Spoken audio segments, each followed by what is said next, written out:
had started discussion on min cost flow problem. Let me just state it for you again.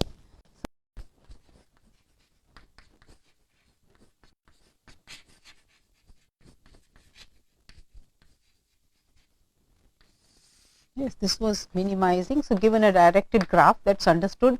This is over a directed graph GVA. Okay, let us minimize Z equal to summation Cij Xij Ij belonging to A subject to summation Xij summation over J minus summation Xki summation over K is equal to Bi, and we said 0 less than or equal to Xij less than or equal to Uij. These are and for balance this thing you had that I varying from 1 to n in this case is 0. So, this is a balanced situation where the supplies and the demands are all add up to 0. So, whatever is available is also demanded. So, the total thing fine, and we said that this is a necessary condition for the problem to have a feasible solution, and we will show that this is also a sufficient condition a little later on. I will discuss the special cases. So, then I started discussing with you a special case of this problem. I had given you some definitions. So, a special case.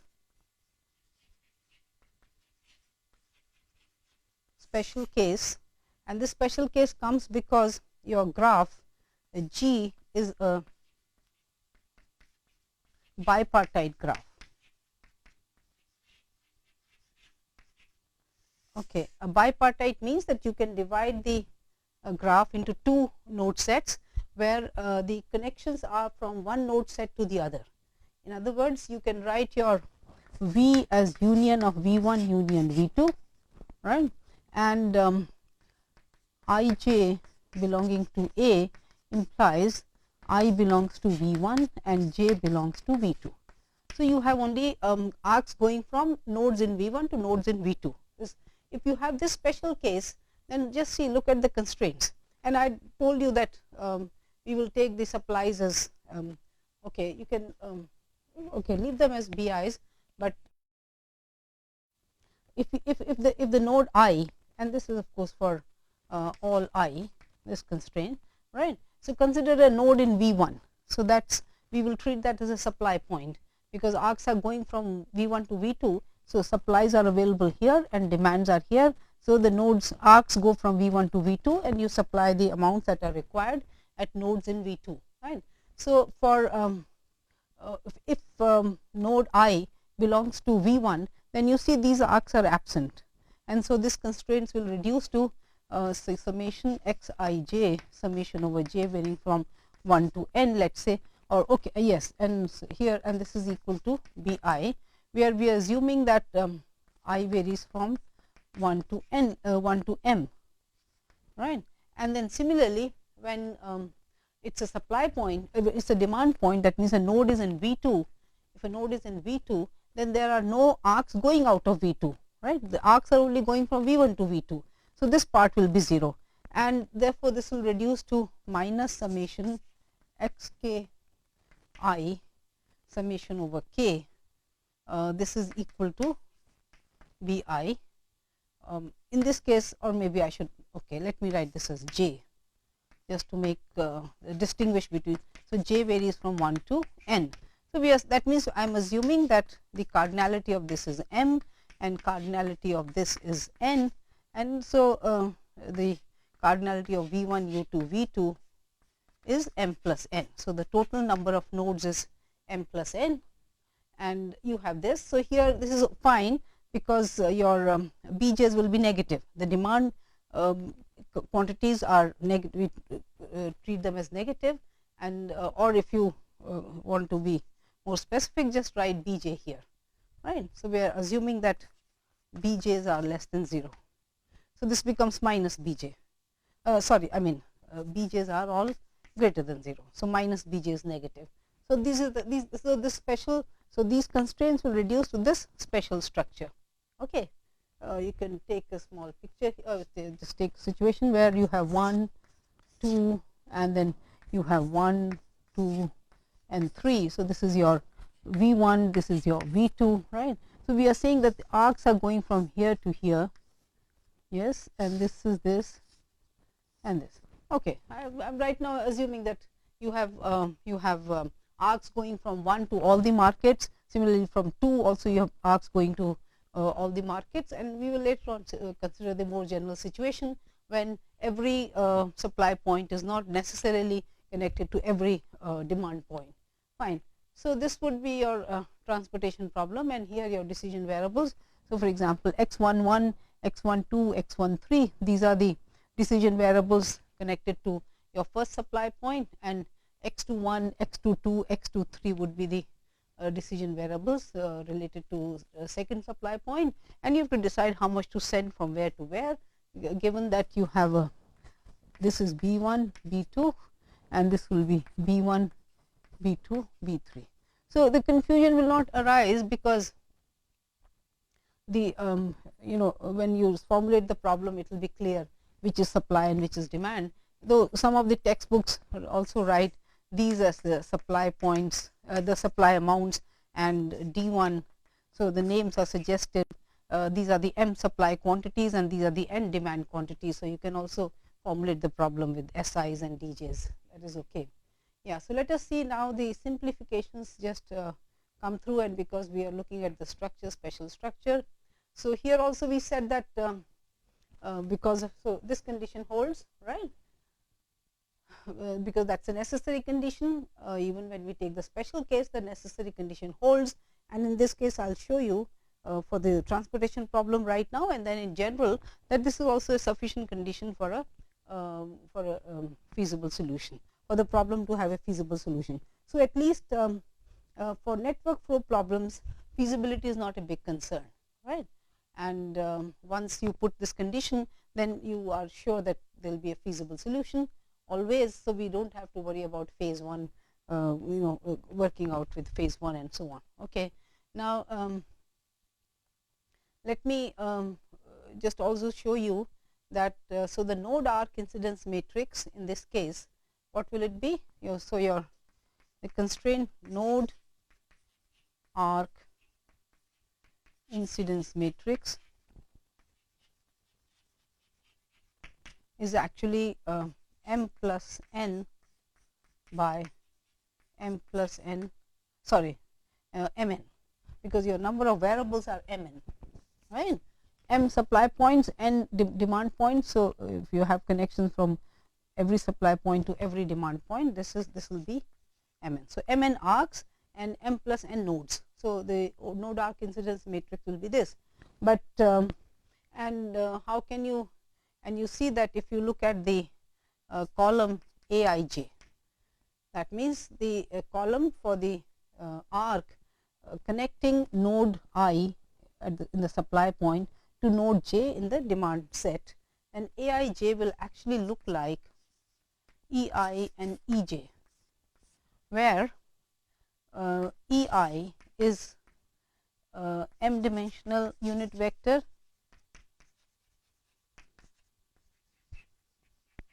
right, and you know that this indicates that it is a unit vector with 1 in the ith place, all others are zeros, and similarly Pj is n dimensional unit vector.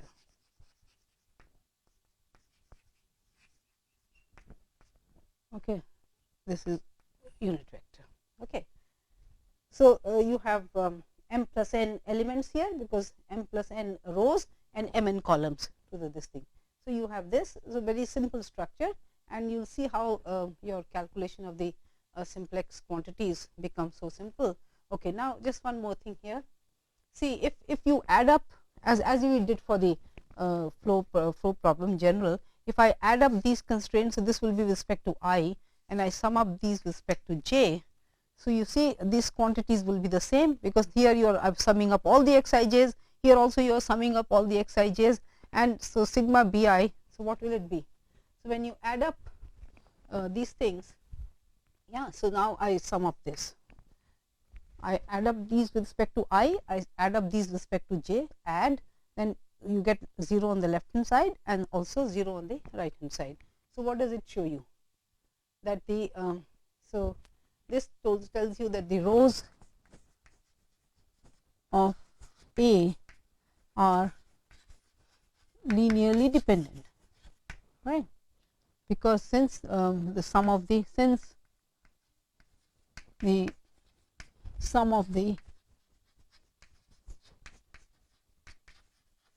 rows is the 0 row. 0 row, it's understood. You know what I mean. Okay, all components, right? So therefore, this implies that rank A is less than or equal to m plus n minus 1. Fine, because it has m plus n rows, and I've shown you that all the rows add up to the 0 row. So therefore, the rank has to be at most m plus n minus 1. Okay. Now, what I'll show you is that the claim is rank A is actually m plus n minus 1. Okay. So take the general situation here, and as I showed you that these are the columns. So what I am suggesting here is, okay, if you want to first look at an example.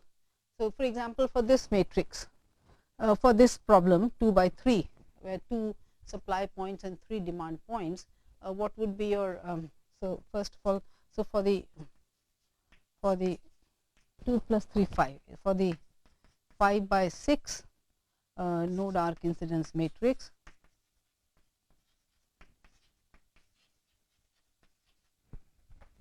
so I am taking a particular example and then show you that the proof for the general case matrix. For the matrix, okay, maybe not for, I want to say that the 5 by 6 node arc incidence matrix will look like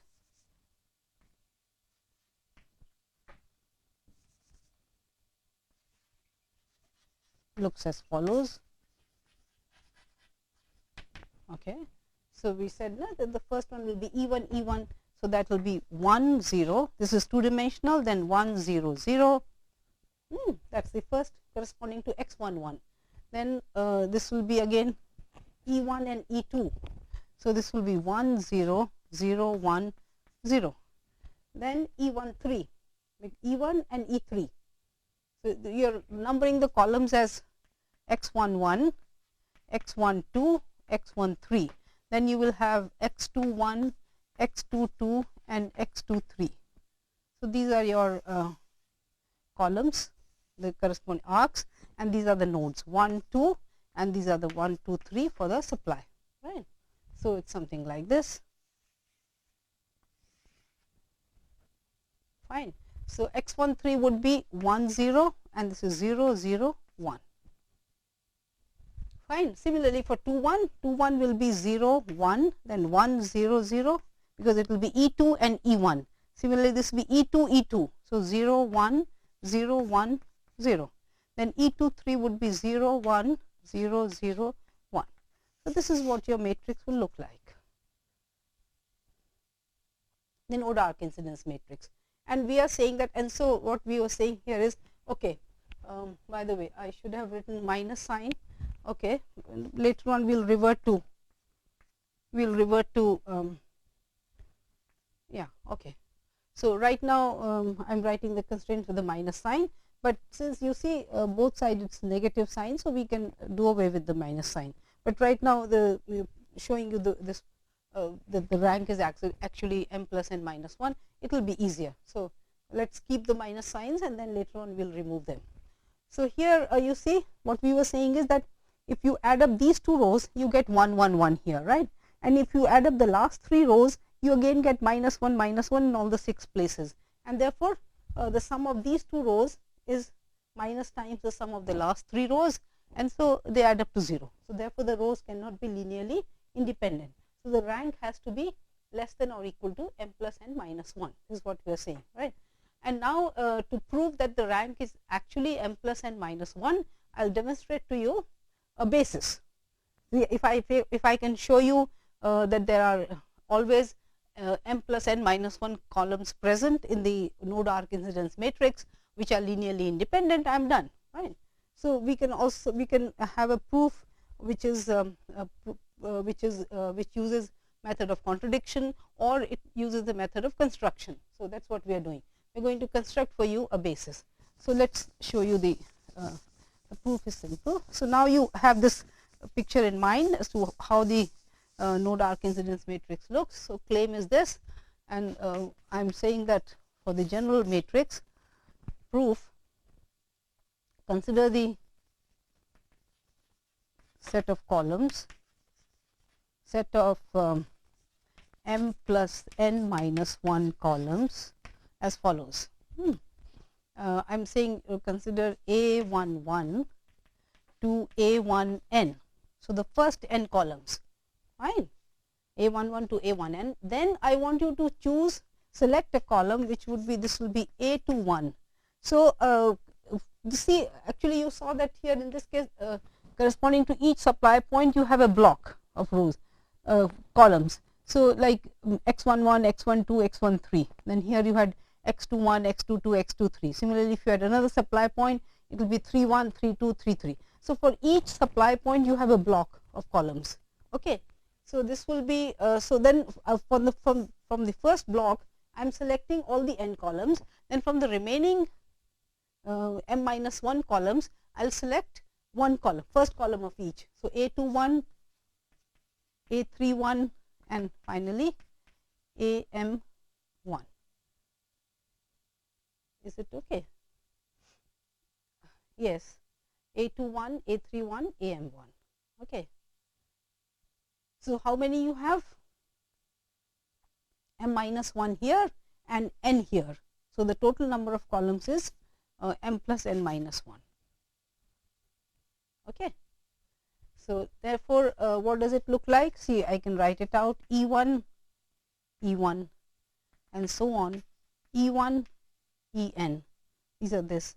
Then this would be E2, E1, E3, E1 and so on, Em, E1. These are the, and by the way, what you should do is sit down and find at least more than 2 different sets of such columns which are linearly independent. I have chosen one for you, and so you see now here there is a 1 here, right, but the ones in the remaining part is at different places. Okay. So, for example, if you choose the column E2, so E2 has a 1 in the second place, but there all these, see, your breakup is like this. So, these are the supply constraint rows corresponding to the supply points, and these are the rows corresponding to the demand points. So, here E2 second place, there is no 1 here, and similarly there is no 1 here. And so, this column cannot be expressed as a combination of linear combination of these columns, because all other columns in the matrix have 0 in the second place. Similarly, here E3, all columns, all the remaining columns have a 0 in the third place, and so on. Yeah. Okay. And so, none of these, and similarly here none of these columns can also be expressed because they have 1 in the first place. None of these columns have a 1 in the first place. And here you see for these columns you may say that there are 1s in the first place, but then here this is the identity matrix, because this is 1 in the first place and second 1 in the second place and so on, and this will be 1 in the nth place. So, this set is right. Consider a set of this, therefore, can easily argue. So, I am not writing the argument here, can easily argue that this set is linearly independent, that this set is linearly okay, write it legibly, is linearly independent. So, therefore, I have shown you that the rank. So, please sit down, and while you are going through this material, you should be able to write down many more sets of columns, m plus n minus 1 columns, which are linearly independent. Okay. So, the rank is m plus n minus 1, and so what we can do is So therefore now I can get rid of the minus signs, and my so I'll start with the transportation problem and write down the, so we can now start looking at the how the simplex algorithm can be simplified, and we need to define a few more because I have to translate the concepts of these simplex algorithm to the transportation problem. So now this is our transportation problem, and if you want to distinguish, I mean people, so this is balanced one, balanced transportation problem, because you can have a situation where the sigma bi's are not 0, or if I remove the plus minus sign, then the sigma bi's with respect to the supplies, the total supplies are equal to the total demand. We say it is a balanced transportation problem. So we are writing this as minimize z equal to summation Cij Xij, and so okay, you need to write, so I belongs to V1 and j belongs to V2, subject to summation Xij, j varying from 1 to n is okay. So let's write Si, I belonging to V1, and summation Xij, summation over I varying from 1 to m is dj, j belongings to V2 or 1 to n, fine. And we are not putting any Xij greater than or equal to 0, right, for all ij.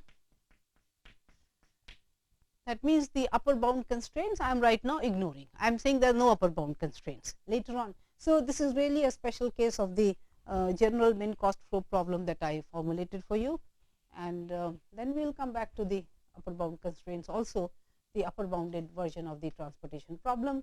We will visit that after some time, but right now I want to develop the simplex algorithm for this and show you the simplifications, and then one can always bring in some more complications. Okay. So this is our transportation problem, and we have said that the rank of the coefficient matrix A is m plus n minus 1. Yeah. Let me show you now that this basis matrix for the transportation problem has a special structure. Okay. So let me define this for you first, a triangular matrix. A triangular matrix. So what do we mean by a triangular matrix? Okay, that's a definition. So triangular matrix. So matrix B, a matrix B is said to be triangular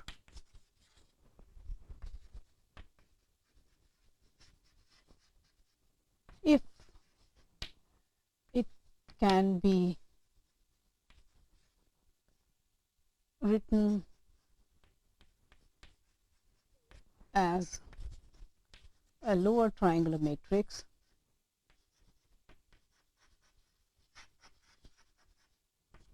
it's not necessary, but doesn't, I mean, you can see if it's a lower triangular, then you can again transpose it and get it. If it's an upper triangular, then you can transpose it and make it lower triangular. So this is no there's no restriction. Okay, it can be written as a lower triangular matrix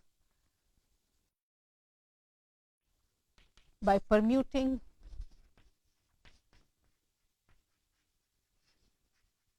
its rows and columns. Its rows and columns. Okay.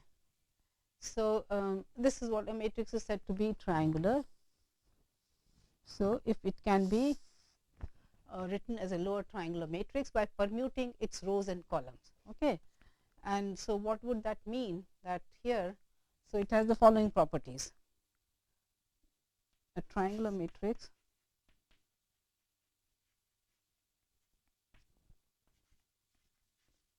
satisfies the matrix satisfies the following properties.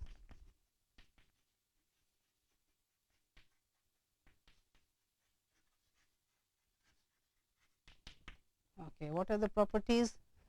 One, there is at least one row with a single entry, with a single non-zero entry. See, when you say lower triangular, it means essentially, you see, so this is 0, and you can have entries here, right? Okay, so that means, you see, for example, here the first row will have only one entry, all others are zeros, right? So there is at least one row with a single non-zero entry. Okay, I'll explain, because again this may sound like a restriction. Okay, there is at least one row with a single non-zero entry, fine, and then after deleting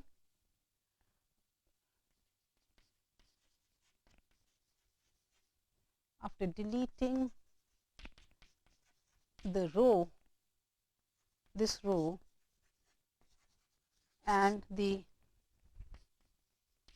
column with the non-zero entry,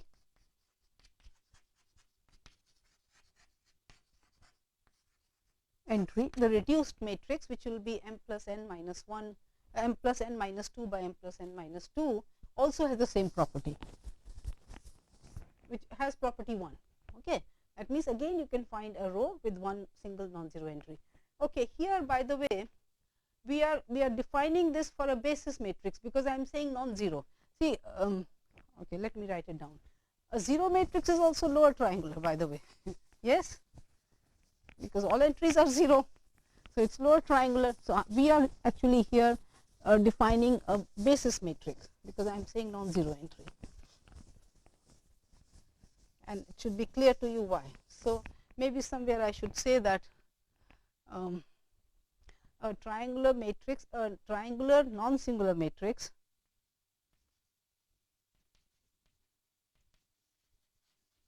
okay, this is important, a non-singular. And triangular, so it's understood it has to be square matrix. A triangular non-singular matrix satisfies the following properties. So since it is non-singular, the determinant cannot be 0, right? And for a triangular matrix, you know, for a triangular matrix, what is the determinant? So this determinant is the product of the diagonal entries. So the diagonal entries, if any of the diagonal entries is 0, the product is 0, and so the determinant is 0.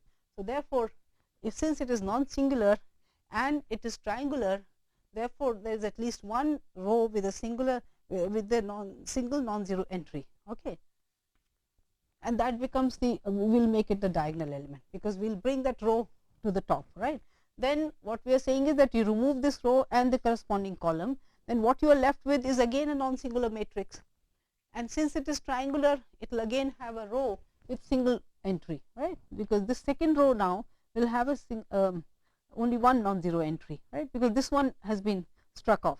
So therefore, you can again bring that row into the second position and continue with it, right? So this column with a non-zero entry. So after deleting this row and the column with the non-zero entry, the remaining m plus n minus 2 by, or okay, why am I bringing this here? The remaining matrix, remaining submatrix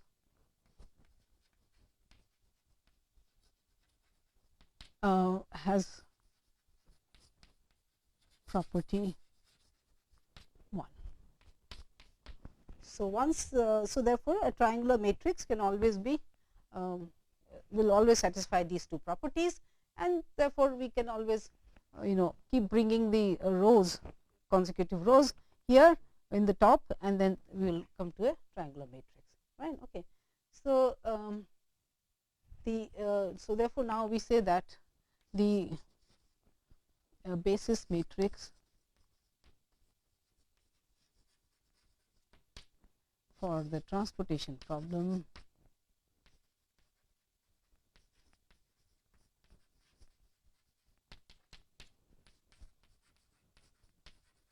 so we remember we want a square matrix. So here as it is, I am taking the columns, say if you take the m plus n minus 1 columns, and they will be m plus n by this thing. So I will remove the, so we will say that the basis matrix for the transportation problem with the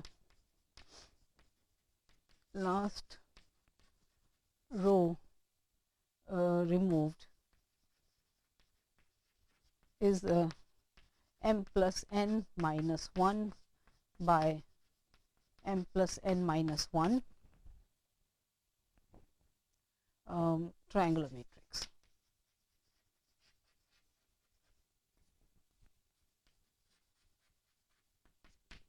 Okay. So when you remove the last row, you have only m plus n minus 1 rows. So therefore the matrix, the basis matrix becomes m plus n minus 1 by m plus n minus 1. It is non-singular because it is a basis matrix, and we can show that it is a triangular matrix. Okay. So if you want, you can write this as a theorem or whatever it is. Okay. So you need the proof. Yes. Now this is the time we are going to exploit the special structure, because denote let B be a basis matrix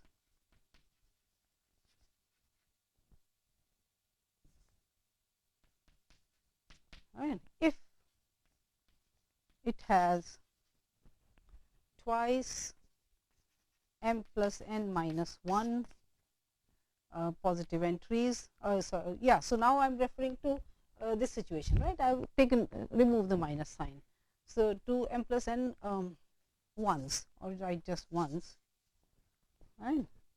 Then it is not non-singular.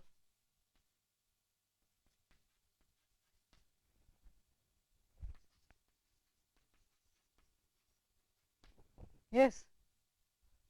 Why? Because B is a basis matrix. So if it has twice m plus n minus 1 ones, then that means what? That means that every column has 2 entries, because there are only m plus n minus 1 columns, and if the total, and each column has only 2 entries. So if it has twice m plus n minus 1 ones, then every column must be having 2 entries, and we saw that you can add up the supply rows and the demand rows and the sum and show that the linear independence is not there, right? Okay. So then it is not non-singular, right? Therefore it has only m plus n minus 1, what shall I say? So therefore it has, you can simply say that it has at least, or why should I say at least, I should say that it has a column with exactly single 1, right? So there must be a column, since it cannot have twice m plus n minus 1 ones in it. There must be a column which has only a single entry, which is a single 1, right? So it has a column with exactly single 1. Place this column in the m plus n minus 1th position, right? I bring it to the last. Yeah, I should have pointed out here that in this definition we use the word row, but as I remember, since we are saying that permutations of rows and columns are allowed, so even if the same applies to a column also. So please, I should have pointed this out, that the definition I simply wrote the word row, but it also can be for a column. So if column wise also the matrix has the same property, satisfies these two, then also it is triangular, because then you can if you can write it as the upper triangular, you can again transpose and take the, right. So there is no problem. Place this column in the, so therefore the column with the single entry I will place in the last position. See here, see this column, the last column has single entry, right. Then you remove this row, and that means now place this column in the this thing. Now remove this column and the corresponding means the row having that positive single one, this column, and corresponding row from B, and the remaining the sub matrix again, because we are using the property that if a matrix is non-singular, then every there cannot be any square sub matrix of the of a basis matrix whose determinant is 0, right. So therefore remove this column and corresponding row from B, the reduced matrix has the same property. That means it is triangular. What do we mean by that? Has the same property that you can again find, because the reduced matrix again will not have, that means see, when you have removed a row and a column, the reduced matrix will be of size m plus n minus 2. So it cannot again have twice m plus n minus 2 once in it, and so you will be able to find another column with only one single non-zero entry, which is the which is 1, and then you can place it the last second, and so on. So therefore you continue with this, right? Continue with this, continue to obtain a triangular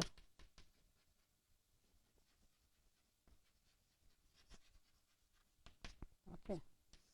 So we just discussed that a basis, any basis for this will be a triangular matrix, and what was the property we basically used? We said that at every, while trying to write it, while trying to transpose permute the columns, we can always make sure that because it is a non-singular matrix, there will be at least one column with a single entry, non-zero entry, and so I can place it as the last column. Then when I remove this column and the corresponding row, I will again be left with a submatrix which is non-singular, and therefore it must have one column which has only a single non-zero entry. So I will place it here, and so on.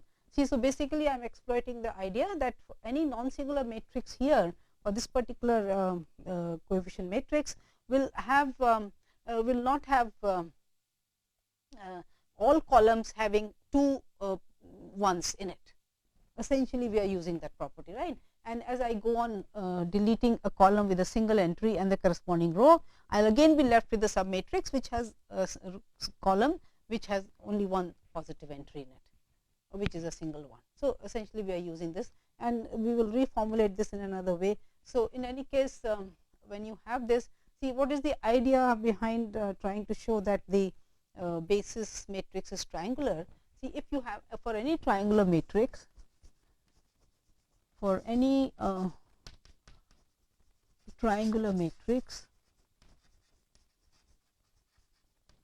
say A, okay, what do you want to call it here? Let us say C, matrix C, right. The system of equations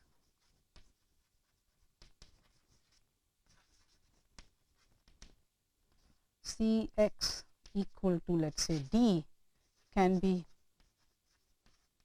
solved very easily by the method of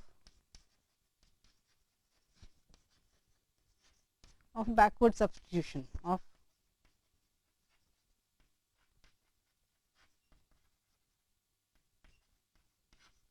substitution. Okay, how? Because see, the first equation will look like, see, this is C11 0, then this is C21, C22 and 0, and I am assuming that matrix C can be solved where, well, I am assuming that determinant C is not 0. So it is a triangular matrix, the determinant is not 0, that means all diagonal entries must be positive, must be non-zero. Fine, this is how you have it, right? Then this will be, let us say, CM1 and so on, it will be CMM. So this times x1 xm, suppose you have this system, is equal to d1 to dm. So, this is your system here, right.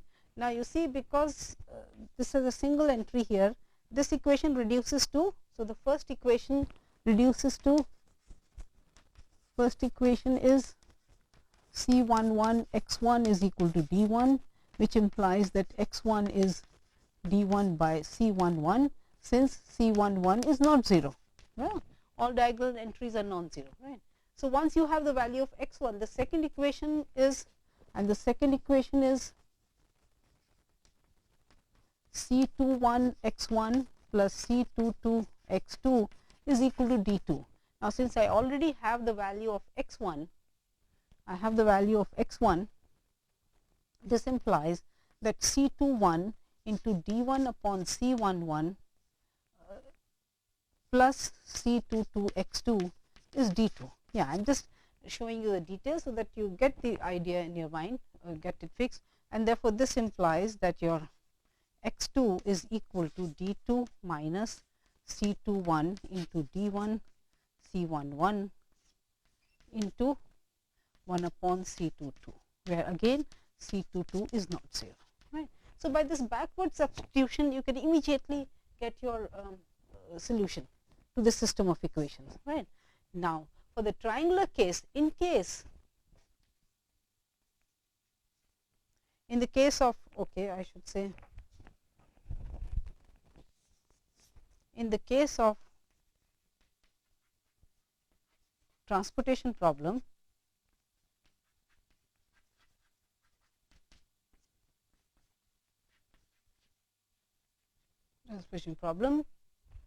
the CIIs are all ones,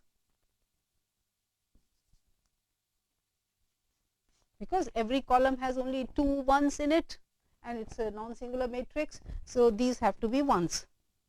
Therefore, for example, in this case, what does it become?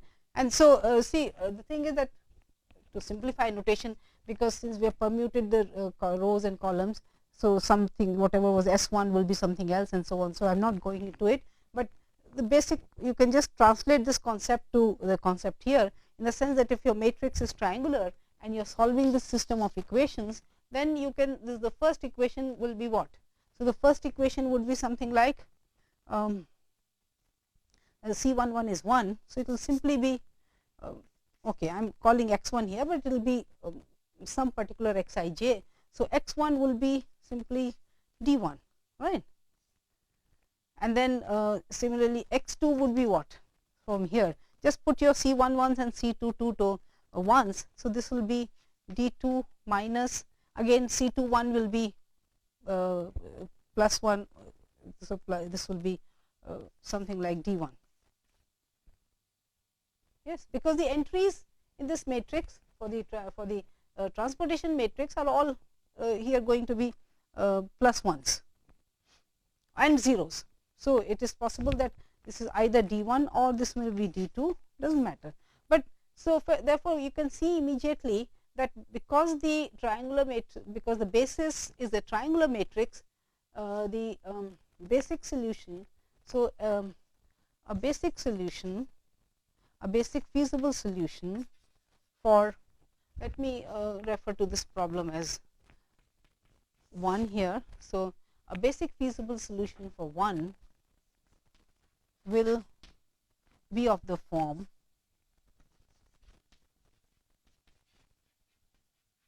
sigma, you can say alpha I S I varying from 1 to m plus sigma beta j dj j varying from 1 to n, where alpha i's and beta j's are either 0, plus 1 or minus 1. That means, it will be some combination adding, subtracting the si's and dj's. Yeah, if you just translate this, because my d1s are simply si's and dj's, right, and the coefficients are the diagonal entries are all 1s, and these can also be only 1s or zeros here, the entries, because every column has only 2 entries.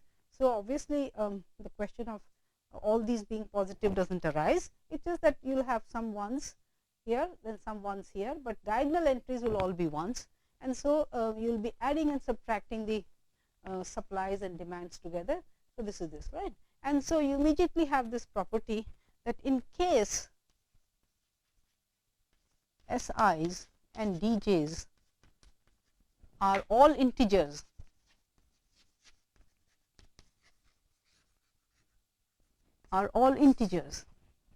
then your basic feasible solution will also be integers. Yeah, or since it will be simply adding or subtracting integers, there is no division involved here. So therefore your basic feasible solution will also be. So therefore every basic feasible solution of 1 is integer valued if the SIs and DJs are all integers. Now this is a very nice and very good property of the transportation, and that this has been possible. We could show it because we could exploit the structure of the constraints, right? And the moment in a linear programming problem, the moment you impose the condition of integrality, that is, you want your variables to be integers, then the problem becomes very difficult, a general problem. But then we want to show you that there are cases of the linear programming problems which have this special structure, and therefore you can show using the structure that a basic feasible solution will be integer valued, and that really helps a lot, because in such situations when you have, if you are transporting barrels of oil and so on, then because these supplies will be in integers, the demand will also be in terms of number of barrels. You are sure that your linear programming solution will not give you, half a barrel or 1/4 of a barrel or something like that. The basic feasible solutions are all integer valued, so one of them will turn out to be optimal, and hence you would not have the embarrassment of having to make 1/10 of a barrel or something like that as an optimal solution. Okay, so this is that, and yes, so you can immediately show have this property from the triangularness of the basis, and you want me to take up an example here, or okay. So now what we want to show you is that how do I progress with the simplex algorithm. So I have showed you that a basic feasible solution will correspond to this triangular basis. So we will not actually work with the simplex tableau, but again there is a simplification here, and I will talk about the transportation array. So let me say this, how do I actually represent this. So this will be a transportation array, and again the idea is simple. See, what I will do is I will write it as a collection of these cells. So here this is, so m rows corresponding to each supply point, and then you have 1, 2 and so on, and these are your demand points. So for example here you have these mn cells. So you obviously you can immediately connect that a cell corresponds to a column here or to an arc here. Okay, we will have these mn cells here. Fine. So for example, the ij cell, we will not really need to compute and update all these columns and so on. The nice way, I mean, of course you need the updating of the incoming column and so on in the basis, but it will all be, we will be able to show it through this. So now here we have to translate the concept of a basis here, because you have these mn cells. So for example, your ij cell corresponds to arc ij, right. So therefore the corresponding column for the cell is your aij column which is made up of EI and EJ. Okay. And so how will I translate the concept of independence of a set of m plus n minus 1 columns to this representation or this transportation array, right. So the idea is that, so we will say that a set of cells in the array is linearly independent if the corresponding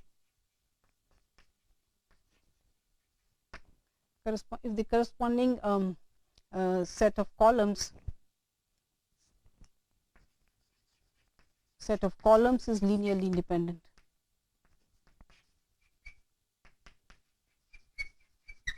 Okay.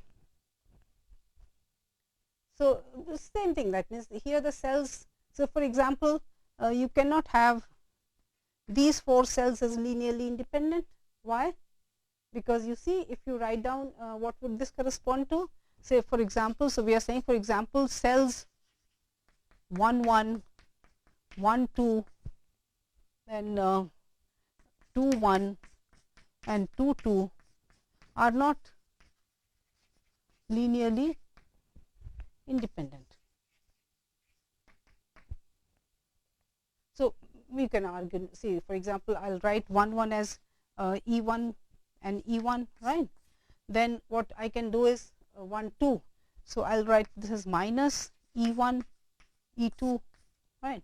Then I will come here, I will say plus E2 E2 and then minus E2 E1. So just look at this. Alternatively, I have these 4 cells, and alternatively, because I am able to go from here to here, first row, and then you come here, second column, right. Then from here I move downwards along the column. So this becomes 2 2, and then from here I go to the first column. So this is 2 1, and then this. So therefore you have this here. You see, this one will cancel with this, because 1 in the first place, 1 in the first place. So this entry goes away. Then you have 1 in the second place, in the second set, and you have 1 in the so plus and minus 0. And here also this is minus E2 plus E2, and this is E2 minus E2. So this is 0 0. Now here these are vectors. This is m dimensional vector and this is n dimensional vector, right. So this set. So therefore the same concept. That means, and what is happening is that each of the columns here, you can see each of the columns has 2 1s. This has 2 1s, this has 2 1s, this has 2 1s, and this has 2 1s. Okay. So the columns are linearly dependent. So therefore the cells will be linearly independent if the corresponding columns are linearly independent. And yes, so how do I now obtain? So that means if I have, so suppose again, just to give you an example, if you have a set of basics, so that means linearly independent set of m plus n minus 1 cells will form a basis. Yeah, but whether it will lead to a basic feasible solution or not has to be seen. And here again, let me take up an example. So essentially what we are saying is that fine. So let me just tell you, a linearly independent cell, a set of cells will form a basis, but not necessarily, but may not. So may not, but okay, but may not give you a basic feasible solution, right. Just as for the simplex algorithm, you have a basis, but that does not necessarily mean that you will it will lead you to a basic feasible solution. So the idea is that how do we make sure that we have a how do we obtain a basic feasible solution given a set of m plus n minus 1 basic cells, or how to obtain maybe given any basis, how do I go about obtaining a basic feasible solution. So that will be the, so in the next lecture we will concentrate on essentially building up the simplex algorithm for this special case for this special structured problem, and you will see the simplifications that you can, and it's amazing that by exploiting the structure you can make life so much easier. Okay, so this is what we will attempt, how to obtain. That means the things that we have to now look at is, how do I get a starting feasible solution, basic feasible solution? Once I have it, then how, when I want to improve or go to a better basic feasible solution, there will be a simplification, and finally you can continue with the simplex algorithm for solving the problem. So that should be the next lecture. Okay.